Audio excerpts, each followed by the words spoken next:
Okay, it's been a while since we quoted Rabbi Yonasan Eibeshutz, and people are wondering, well, why are we not quoting Rabbi Yonasan Eibeshutz? People are having longing. They're pining for Rabbi Yonasan Eibeshutz. So here we go. Chazal tell us that when Yaakov Avinu came to Shechem, Vayichanes pnei ha'ir, and they encamped at the face of the city, the Medrash says Yaakov minted coins, which is an interesting thing to do. Why would Yaakov mint coins?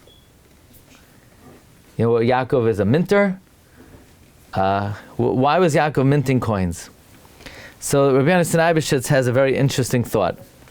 Until Yaakov Avinu, commerce was accomplished by giving actual silver and gold pieces.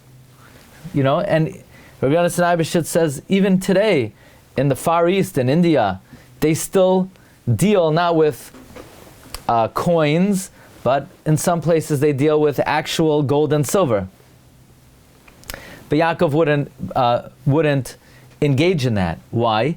You know, the Gemara says you're not allowed to purchase something in exchange for silver or gold because it could be used for, it could be melted and made into the avodah zarah. You see, there are two ways to deal in commerce.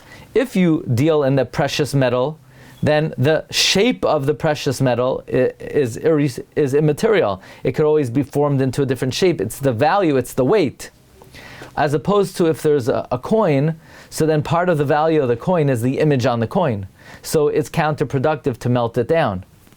So Yaakov Avinu specifically minted coins in order for him to be able to purchase the field.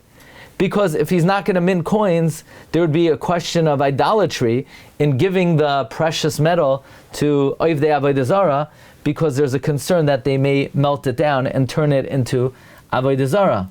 Therefore, the pasuk says, Vayichanes pnei ha'ir, Yaakov encamped there, from which the Medrash learns that Yaakov minted coins, and then and only then, Vayikenes chalkas hasadeh, then and only then he purchased the field.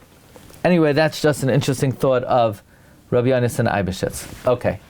Recording stopped.